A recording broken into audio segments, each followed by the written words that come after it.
Welcome, everyone. It is now time to call the City of Franklin City Commission to order.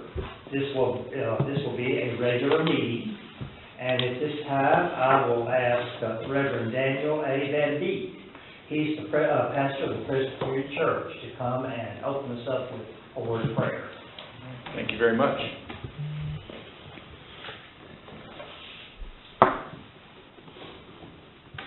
Let's pray together. Gracious and loving God, we are thankful that we can gather here today. We ask your blessings on the people who have been called to lead the community in which we live, in which we work, and in which we play. Help them as leaders to learn from their community, to listen to their community, and to provide new solutions for their community. And remind us all that we are not only leaders but also servants, with a responsibility to serve the common good of all. Grant this gathering today the wisdom and courage to know and do what is right and good and true. May all speak out when it is time to speak out. May all listen when it is time to listen. And may we all be guided by the spirit of community, the spirit of justice, and the spirit of love. This we pray in the name of all that we hold sacred and holy, all that we hold good and right and true. And for many of us, that is the name of Jesus Christ our Lord. Amen. We thank you for taking time out of your schedule to come and be with us today, and especially lead us in prayer. And then I believe we have you in hearing the public right under that. So while you're there, we're just going to let you go ahead and speak. And, all right. While you're there. All right. That sounds great. Thank you all for the invitation to come and be here today. It really is an honor to be here with all of you this morning. Well, I guess it's afternoon now. But my name is Reverend Daniel Van Beek, and I'm the pastor of Franklin Presbyterian Church, as the mayor introduced me quite well. As many of you know, our community features a nonprofit organization called Room in the Inn Franklin, which is a coalition of host sites and volunteers who provide overnight winter shelter to those who are experiencing homelessness. This past season, 8 local churches and 1 organization worked together to provide shelter every night from January 1 through tonight, February 28th, the end of our season today. We've averaged about 8 or 9 guests per night. And I don't have all the data in yet, but we've had just an innumerable number of volunteers and donations and lots of help from the entire community to be able to pull that off this winter. And so I wanted to thank you to the entire community for that. I attended a board meeting last fall at the invitation of one of my church members and left that board meeting elected as president of Room in the Inn Franklin. So if that teaches me anything, be wary of the invitations I get, but I did show up here. And so as the president of that organization, I do feel it's my duty to say that today is the last day of our winter fundraiser. And so if it is on your heart or mind to be able to donate to Room in the Inn, we're fully funded by donations of the community. And this is essentially funding next winter's program. So wanted to share that. But a couple of other quick things about what Room in the Inn is doing and has done. One of the reasons we do this work is that there's no permanent shelter here in this community, in this county. And those seeking shelter really have no other place to go. The churches and volunteers provide places to sleep, dinner, breakfast, and some facilities offer showers or laundry services as well. This is the 8th season, the 8th winter season of Room in the Inn in Franklin. And this year we've actually been fortunate enough to partner with Live the Proof, which is a nonprofit organization here in town led by Tammy McCory, who's their executive director. He also provided a drop-in center during the day. So when people would leave Room in the Inn shelters at night, they were able to go and have a drop-in center during the day, where not only was it a place to stay, but a place to help get your documentation, help, job applications, help apply for housing, things of that nature. So this winter, it's been very nice to be able to provide 24 hours of shelter for folks these last 2 months. Almost 10 weeks we figured out.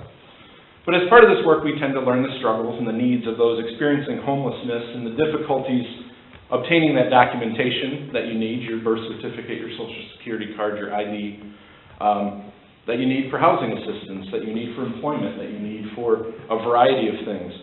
And also the challenge of finding an affordable place to live and the challenges of transportation.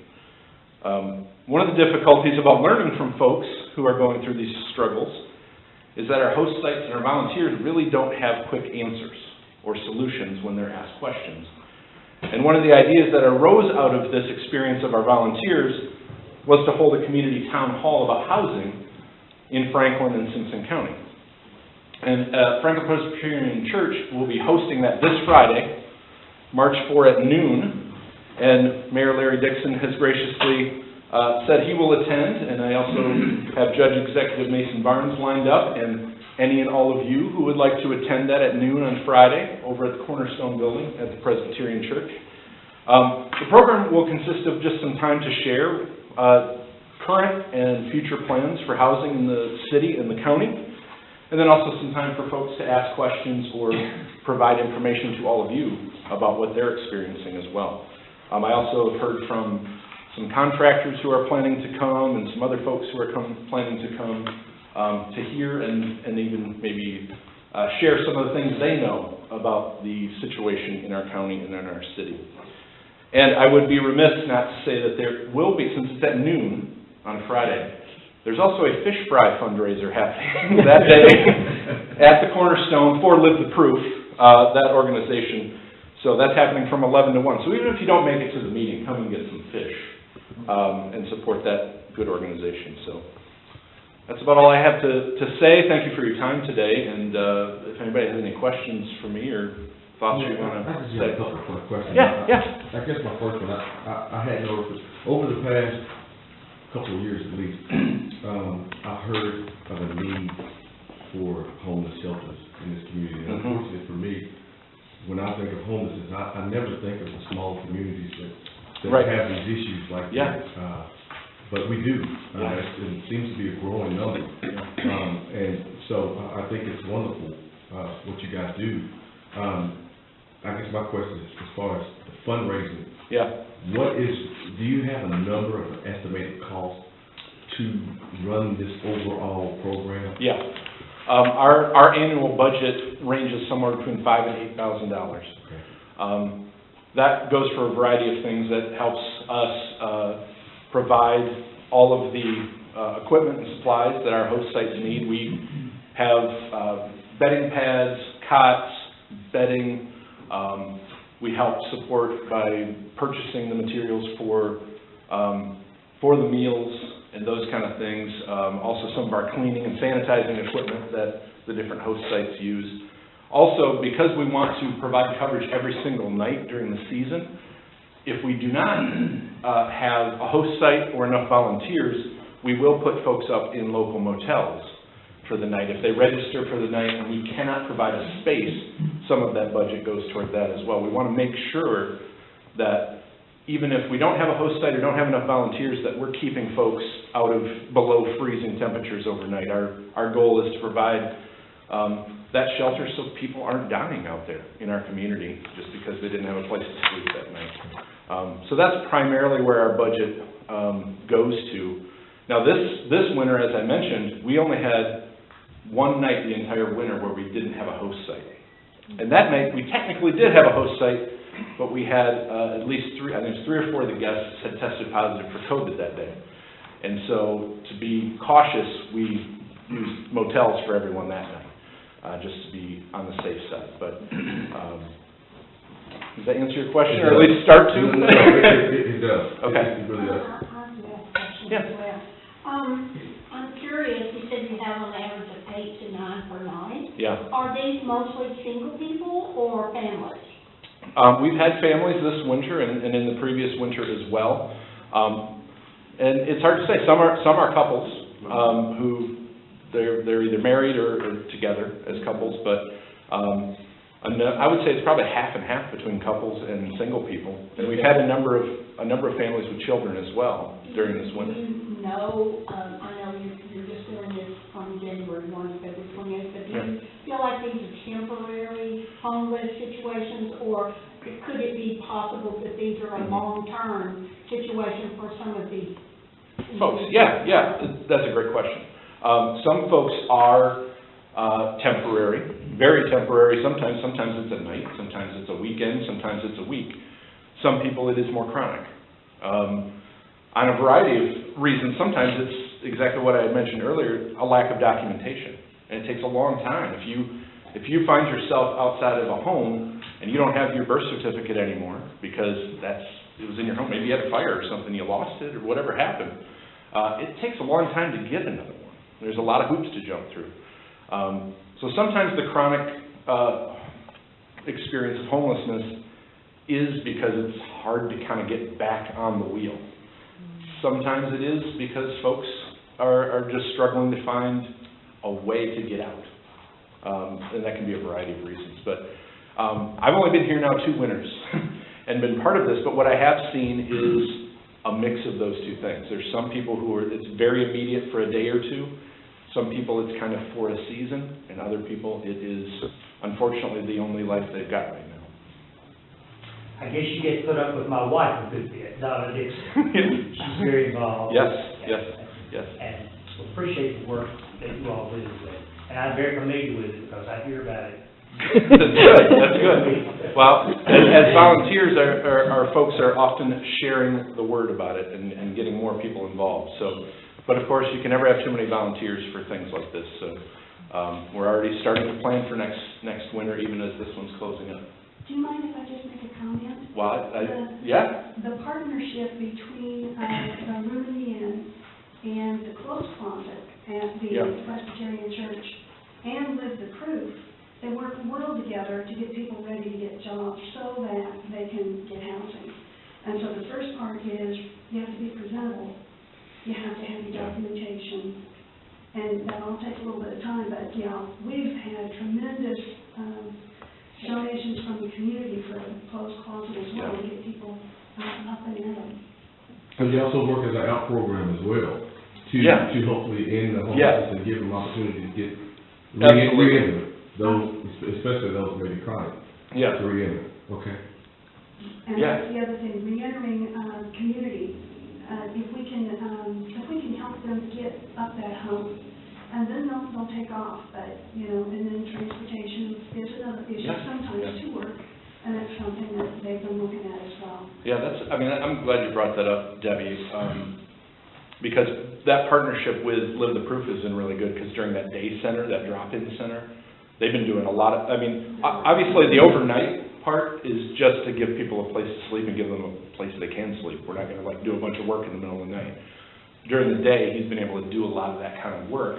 And, as the Presbyterian Church, we have our clothes closet that we started last year in the basement, which is really a community-wide clothes closet, and we've gotten donations from everybody in the city and county and beyond. And it has been a great partnership to be able to offer that right there for folks, to be able to take that next step and have the kind of, interview clothes and things like that, to make the next step up. Okay, thank you, Van. All right, thank you very much. I have All a right. question. I met with Mr. McCoy yesterday. He came to a meeting with Gentlemen's Unlimited Club. Okay. And he was speaking of having a building. Yeah. Does this consist of with that also? Well, I know that's one of his long-term plans, and Room in the Inn has certainly been in part of the conversations with that because, right now we're an organization that's making do with the volunteer host sites of the churches and other organizations and our volunteer help. In the long run, this could be the kind of solution that helps us as we're seeing a larger group of folks need this kind of help. Certainly because of our partnership with Tammy McCory and Live the Proof, we've been part of those conversations too. Because he was asking that maybe the city could furnish them a building, and of course he came to the meeting here a while back, but he didn't ask anything. Program, I think we're still in a lot of those idea stages, right? Of what can we all do? The more that we know about the issues that we're having in let's be honest, our neighbors. who are struggling, and how can we help as a community, as a city, as a coalition of people trying to help each other out. I'm sorry. I can't get off this hot seat. So this is good, I'm saying that in a lighthearted tone. This is something that I think is in the news a lot lately. Yeah. I mean, you know, you've got homelessness that's caused for varied reasons. And a lot of situations are caused with people that might have some mental issues. Yes. Is that feasible that maybe you could, you know, have some connections with some people that might be able to do some Yes. counseling with some of those people? Yes, absolutely. That's one of the things that we've done a lot this year, is refer to the professionals. When we encounter folks who need additional professional help that we as volunteers can't handle, I mean, we can handle to help someone get through the night, but we also know there's going to be additional help that's needed for them. And so we have worked with a few organizations just to have people to refer to. We've been working with the veterans groups to be able to refer to them as well. Deanna Stone's been a big part of this organization from the early days, and she's been a great resource for that as well. So absolutely, because that is one of the reasons some folks are in this position, is they need some other kind of help beyond just housing or employment or clothing. They need some additional healing that they need in their lives as well. Andy, did you have a? I did have a comment, is if people, and they are seeking a counselor, mental illness sometimes needs medication. And so if you're homeless, you don't have access to medication, most likely. And we're also referring to community-based health services so that they can get Medicaid. But only a slim population fits the criteria, and that's families with children under 18. Some people are homeless and they're mentally ill and they're single. And they slip through the cracks. So unless we can get them the medication that they need to stabilize, they'll have a hard time getting out of homeless. Thank you, Van. Thank you all. Appreciate Thank you so much. That was some good information. Thank you. Thank you so much. Okay, from there, we will move on to the approval of the February 14, 2023 regular meeting, and I'm assuming that everyone's... I was just gonna ask our guests that, you know, you're welcome to stay if you want to, but don't feel compelled. We have to, but you don't. If you want to, you're certainly welcome to. Thank you, Scott. Yes, sir. Thank you. Then we'll move on to the approval of the February 14, 2022 regular meeting minutes, and has everyone had an opportunity to look over those? Any comments or questions? I'll make a motion to approve. Okay, we have a motion on the floor of Commissioner Powell to approve them as stated, and a second by Commissioner Williams. Commissioner Stewart? Yes. Commissioner Bennett? Yes. Commissioner Williams? Yes. Commissioner Powell? Yes. My vote's a yes, and that motion carries. We will move on to recognitions, and, no recognitions, no community services. And we do have a presentation of proposed police department drawings, and I believe Lieutenant Kelly Mayfield is here to help us, or move us through some of those. I will do the best I Thank can. you, Kelly. If I can figure out how to turn this on. Am I working it now? All right. Okay. I think all of you are pretty familiar with this, but I know we've added a few things probably since the last time you all saw the drawing. One thing I want to note is the playground right there, which is going to be great for our community, especially with all the kids and things like that. Then you've got the basketball courts, which is another great thing because it's going to bring a lot of the youth in from the schools and things like that. I mean, I can't say enough how much this is going to bring us closer to the community, not just on the outside, but some of the things we have on the inside for programs such as movie night with some of the kids and different things like that. We'll be able to start a Citizens Police Academy. And again, this just brings the community in tighter with us and everything like that. The pavilion is going to be really, really nice. It's hard to see from here, but all the amenities that it'll have, just like the new police department. The pavilion is going to be like, it's going to have indoor, restrooms, so it can be leased for, or, just signed up for, parties or whatever, so you can see where the pavilion is, you can let your kids play at the playground, so it's kind of a real, and I think we also talked about our vision is, once it's up and going, if we could, in the summer, we can have commission meetings out there in pavilion, people can attend, let their kids play, we'll be out in the open, and also, inside, we have a meeting room, Reverend Van Beek for about 80 people, so we're already getting on schedule, but we have a meeting room that's larger, they're not cramped, and it's also a public space as well. So as you can also see this, the African American School is in front. We're currently, right now there's just a lot of gravel and asphalt, but that will be like a green space, grass and playground. So I think there will be a marriage of all of those amenities together, and you can see the walking paths that, mothers or fathers can just walk around as their children are playing, so it's really ideal for that environment. So, but we just kind of wanted to let the commissioner up can see it firsthand. I think there's one other slide, it's just a different perspective of the front, but it's exciting.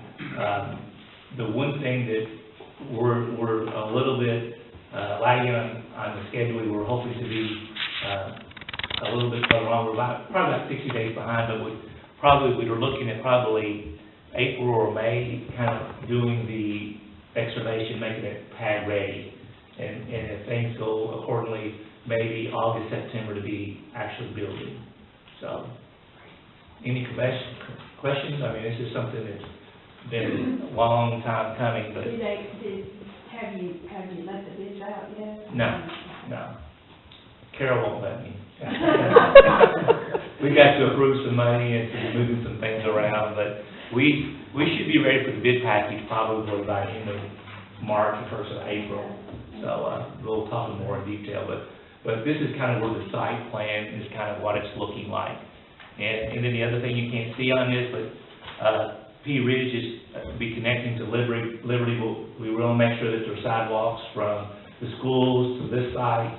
So, but anyway, it's kind of exciting time. I know we've got several officers that are excited about this because they're gonna get to interact with the community, just not from just being on calls or on patrol, things like that, but just on this one-on-one time. So they're looking forward to that. I think that's amazing, because with what has happened in the last few years with situations with policemen, and some people are like, well, we don't want to deal with them, little kids might be scared of them. This, to me, is bridging the gap and letting them know that you're community policemen. Absolutely. And you're there to help them. Absolutely. Just to echo what the city manager just said, I'm real excited about it, and it's gonna be a real asset in many ways to our community, and I'm real excited to see it in many ways. Will this, now, everything that's on here, will that occupy the bulk of the land?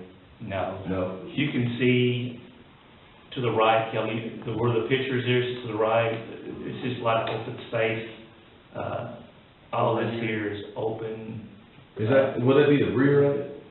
Is that gonna be the behind it? This is the front right here. That's the This front. This is Madison. That's my, Okay. There's the school. The square side. I'm trying to figure it out, cause I was. It's the square side of the lot. The whole layout of how, I'm Liberty, initially, This is Liberty, okay. this is Witt, and this is P Ridge.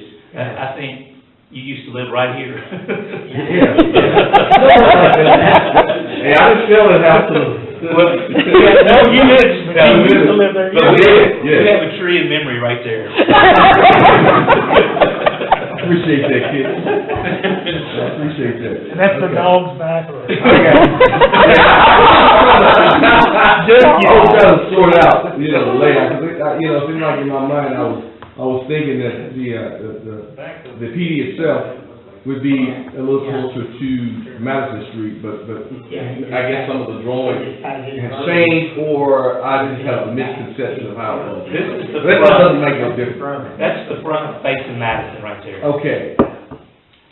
Well, you know what, once it's built and everything gets lined up, I will work it out. I'll be worked out. It's got a parking lot in front of it. But the other thing is, I know we have police officers, and there's just obviously a natural, assurance that from a safety perspective, but there's cameras on the whole site. You know, that it's gonna be active in parking lots and whatever, so it'll be recording, so, even though that we have people like Mayfield there, protecting us all, but there, There's gonna be some other kind of, but, you know, there'll be cameras there or whatever for 24/7, just to make sure that remains, you know, as safe as it can be. Well, it's good that we're addressing this issue and doing this project, because this has been one of the talked about conversations about, you know, the location and how accessible the PD is, and this will make it, we'll officially have police cameras. So, That'll be. I guess the other thing is, and Captain Mayfield doesn't know this, but these drawings are on 4 foot by 8 foot, and what I'd like to do is print them on 4 by 8 foot boards and put them on the site, so. So I kind of wanted to say, this is a site, that way, you know, coming, so that way, I heard Commissioner, you talking about when, but I think we need to post it.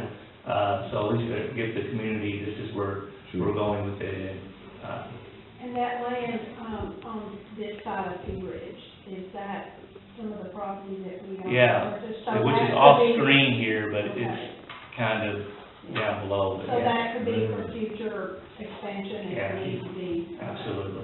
Yeah. Okay.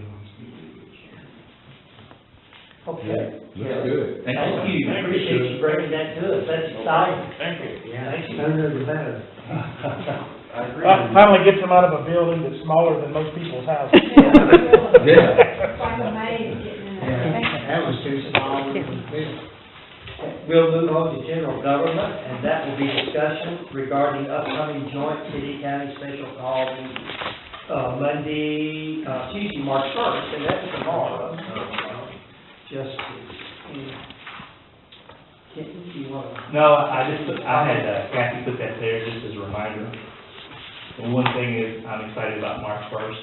I am so done with February. It's supposed to be sunny, but anyway, that's the agenda, so, I just kind of wanted to remind everybody. Okay. Next, will be discussion, and that's still on the general government, will be discussion and also action regarding City Hall re-roofing project. All right. Mayor, this is something that, as you know, last several winters and whatever, you know, we've had a lot of rain, and I've always have been running buckets around upstairs.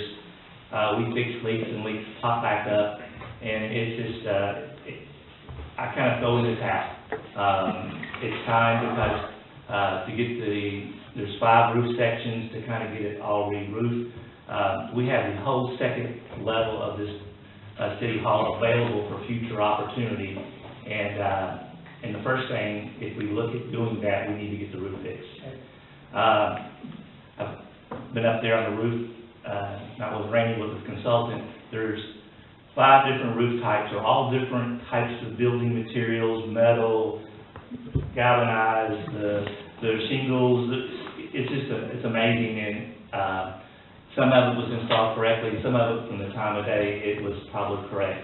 So I guess I'm asking for this commission to, when we go out and get bids, we need to make sure that we're consistent, because there's a lot of variation, and roofing is not in my wheelhouse.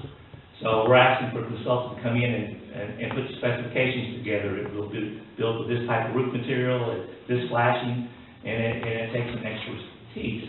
All this professional will review our bids and make sure we select the best bid for re-roofing this project. So, I just want to know if the commission had any questions concerning going forward. And I have a professional here as recommend Spur Architecture for Professional Design Services to provide construction documents and specification for a City Hall re-roofing project for the amount of $18,150 per Chris Spur's proposal dated February the 16th, 2022. And I'll add, it wasn't on there, and let the mayor sign any and all necessary documents. This is a budgeted item, and this organization is professional, so we don't have to have multiple quotes. But this was, let us go to the next step as far as getting specifications and going out for bid. So upon approval of this, Kenton, how soon can we I start asked moving? them, so we're probably looking at probably May, June Really? timeframe. So we'll still be in some of the rainy season, and you'll still have to put buckets up on. Yeah, but I'll be happy because I know there's an end in sight. But, it's just, the space upstairs is fabulous. It is. Yeah. But we just really have got to get the leaks stopped, Right. and it affects everybody. There you need most of I- it? Yes, That's right. Perfect. For the professional services. Now, for the roofing, we'll have multiple bids for the replacement. Mayor, I move that we approve the request from the city manager. And we have a motion on the floor by Commissioner Stewart, we have a second by Commissioner Powell. Any further discussion? Commissioner Stewart, Yes. Commissioner Bennett, Yes. Commissioner Williams. Yes. Commissioner Powell. Yes. My vote is yes, and that motion carries. Okay, we will move on under general government to discussion and a possible action regarding KYTC road inventory resolution, and Chris Plotter is here to bring us up to that. Chris, I was amazed to see how many streets we had there that. It's gonna keep growing. Growing, okay. Well, thank y'all for having me. Just really wanted to update and give kind of a background on why we're doing this. So we were tasked by the Brad office in Bowling Green with a local road system-wide review. This is for the Kentucky Transportation Cabinet. This effort is used to assist in the municipal road aid formula and eligibility for state funds. It consisted of reviewing all of the city roads for accuracy of name, ownership, length, and width, adding any new roads and deleting any roads that are not city maintained.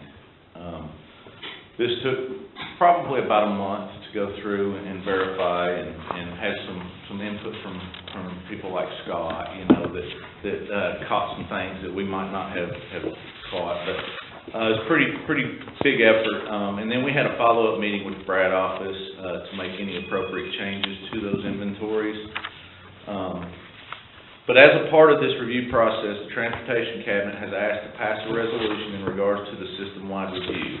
I've attached a copy of that resolution, the KYTC acknowledgement form, Appendix A and Appendix B, which show the road inventories. Appendix A is the roads that are city maintained, and Appendix B are the ones that are not.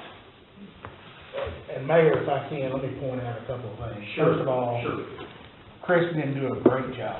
We have an inventory already, as the public may or may not know, and they have a rating system by each street, so that as they fall more and more into disrepair, they go to the top of the rating system, and those are the ones who pay first.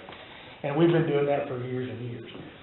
What this does is solidify which roads are city maintained more so versus ones that aren't. Because there are several roads that were built by private individuals that over the years, they wanted us to take over, and they were built substandard or otherwise, and we will not take maintenance responsibility of a road that was not built to our specs to begin with, because it's not fair to the taxpayers to redo a road that just wasn't built right. So, anyway. And that's correct, and Appendix B really highlights, some of those in Appendix B were listed as a city, in our city inventory by the Transportation Cabinet, and we wanted to make clear that those were not city maintained roads. So Appendix B is actually just as important as the Appendix A section. No doubt, no doubt.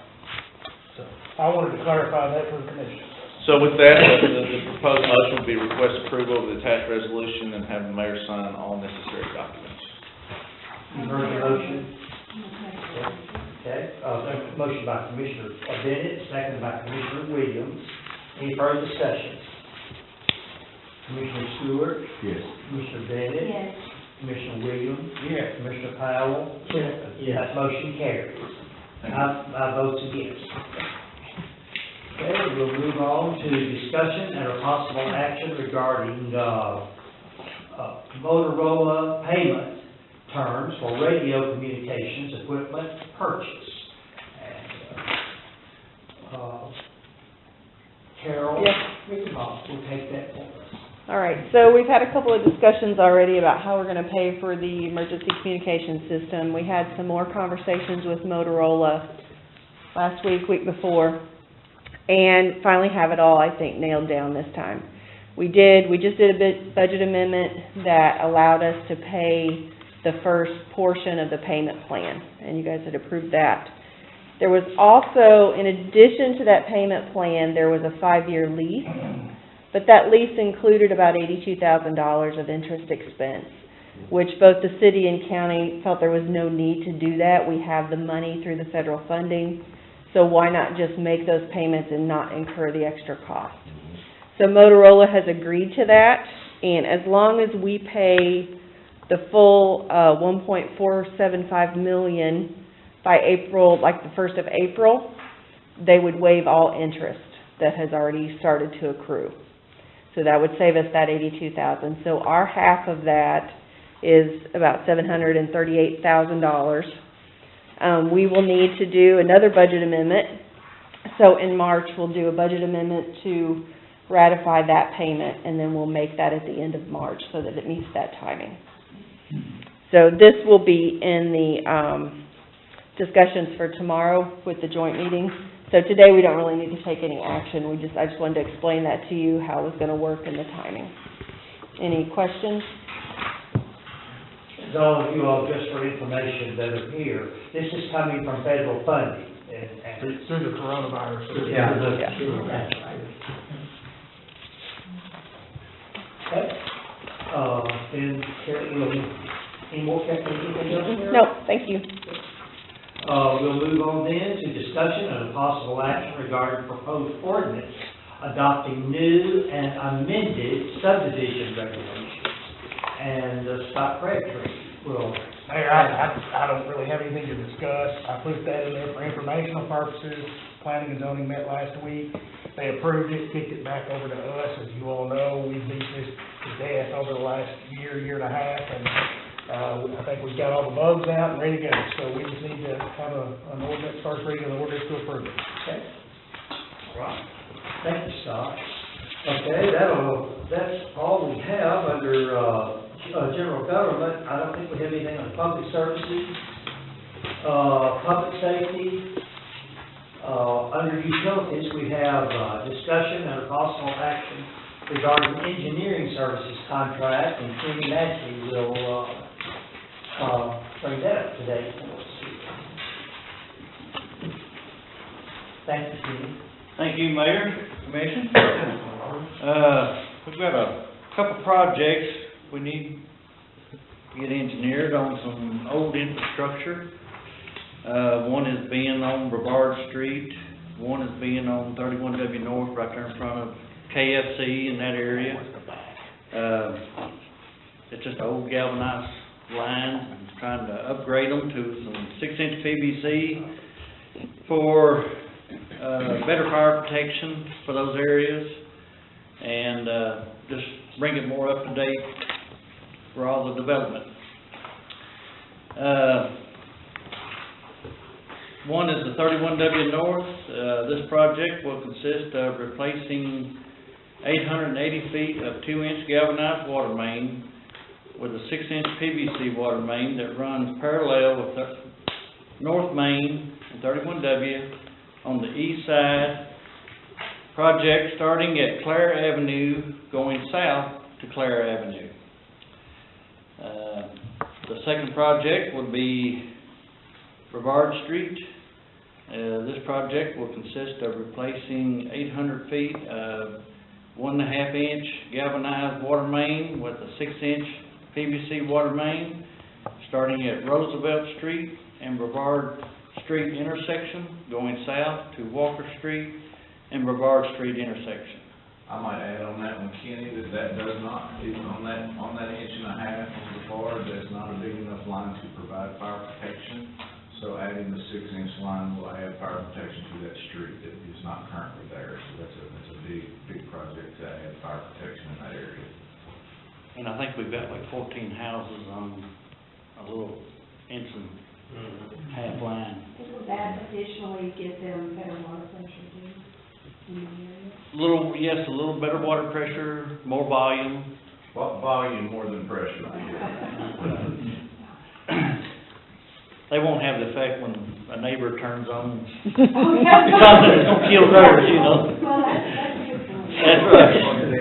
Don't flush it in the shower.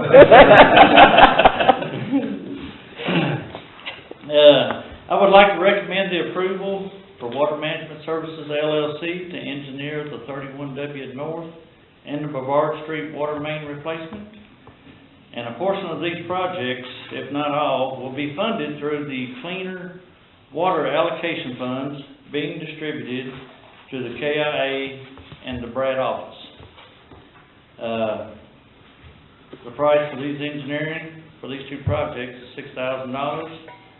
The requested action is motion and second to authorize Water Management Services LLC to engineer the 31W North and the Brevard Street water main replacement at the cost of $6,000. Also authorize the mayor to sign any necessary documents on behalf of the city per this motion. So moved, Mayor. We have a motion by Commissioner Powell, we have a second by Commissioner Williams. Any further discussion? Commissioner Stewart? Yes. Commissioner Bennett? Yes. Commissioner Williams? Yes. Commissioner Powell? Yes.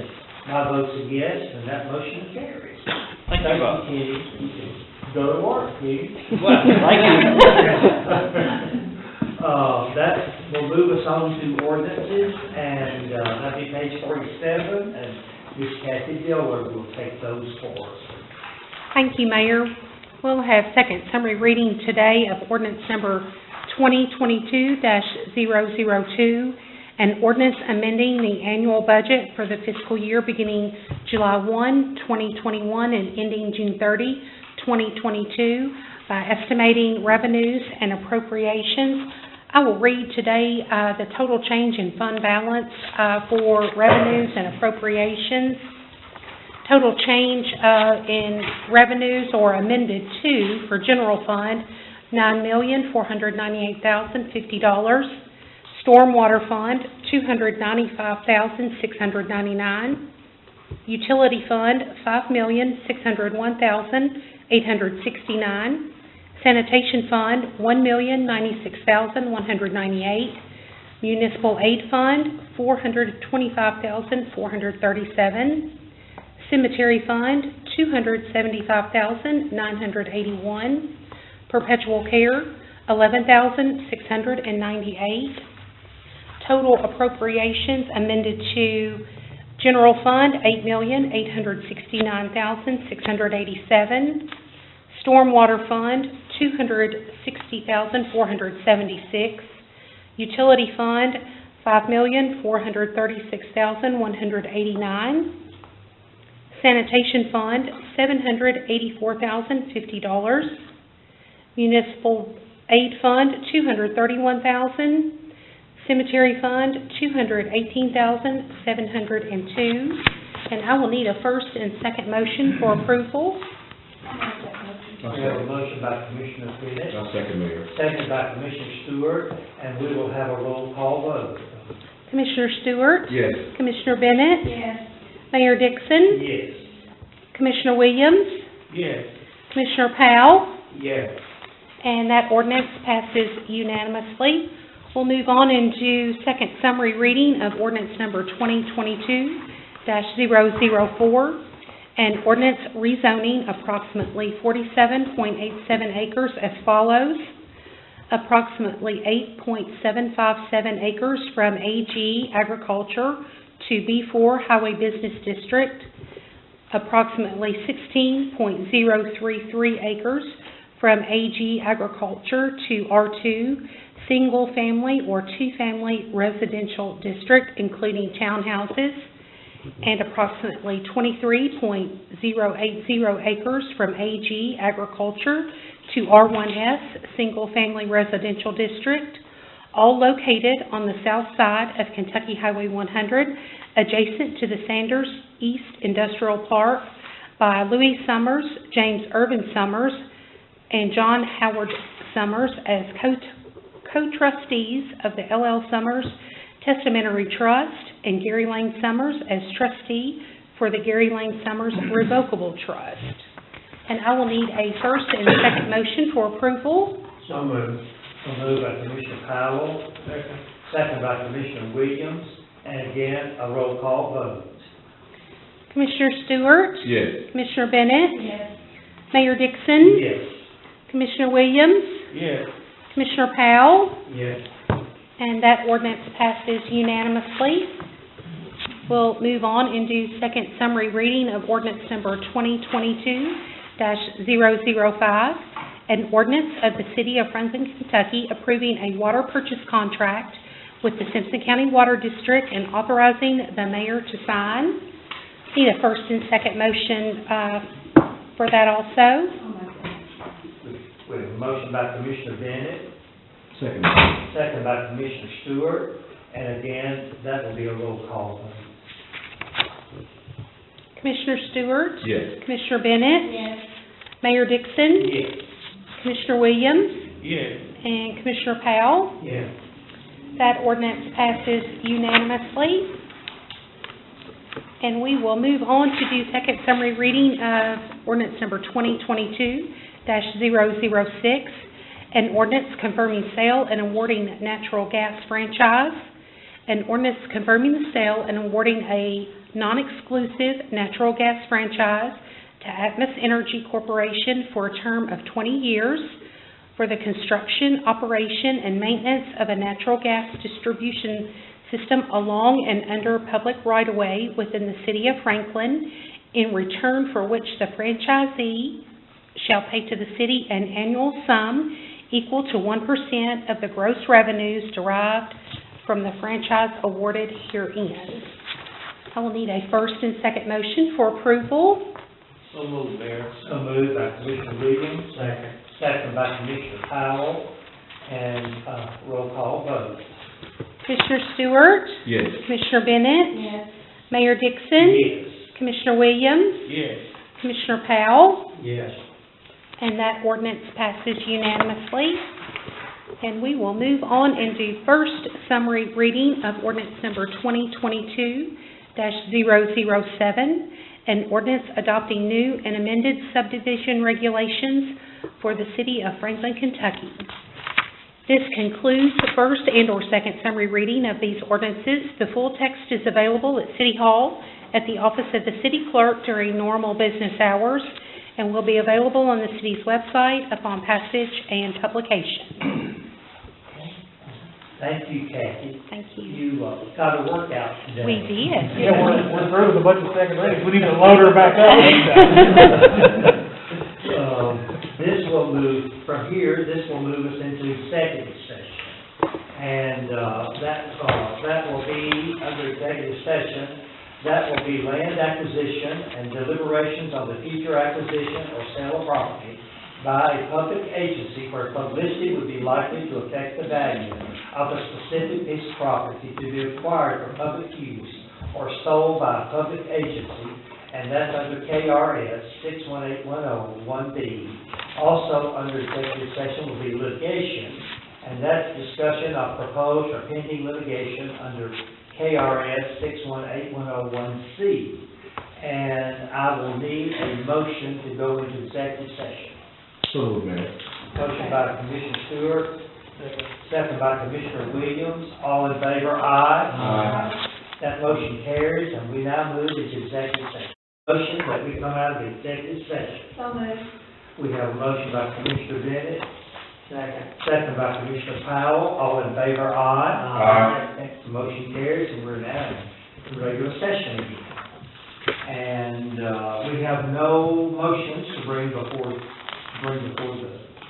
the office. So do we have, we'll move on to, I am so sorry. Who made the motion and seconded? Brownie, and, Oh, okay. I'm so sorry. Commissioner Powell made it. Didn't have my pen ready. And, we will move from here on to city attorney reports. None, Mayor. None. City manager report.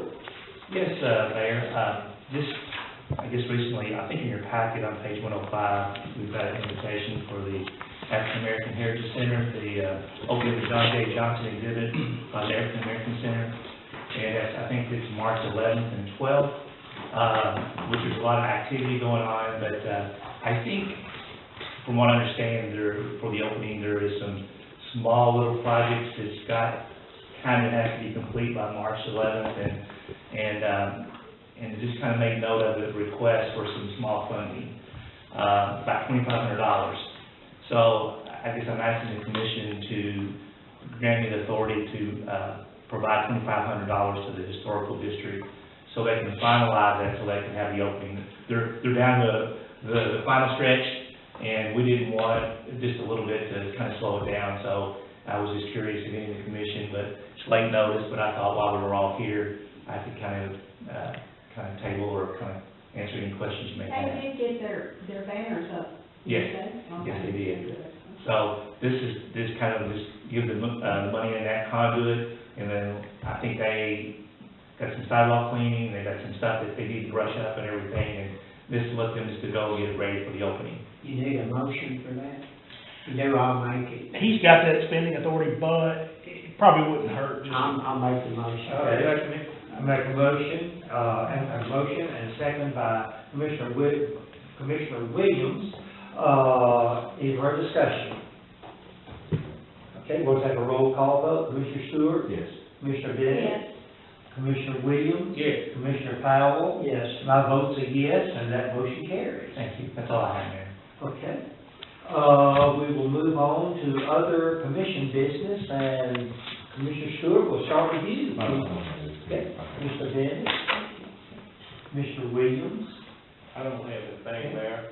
Commissioner Powell? I'd just like to send my condolences to all the ones that's lost loved ones since past week, especially Reverend Lee and the loss of her son, and Nina Cowles, and 3 or 4 others that were in our community. Just like to send my condolences out to them. And the people of Ukraine.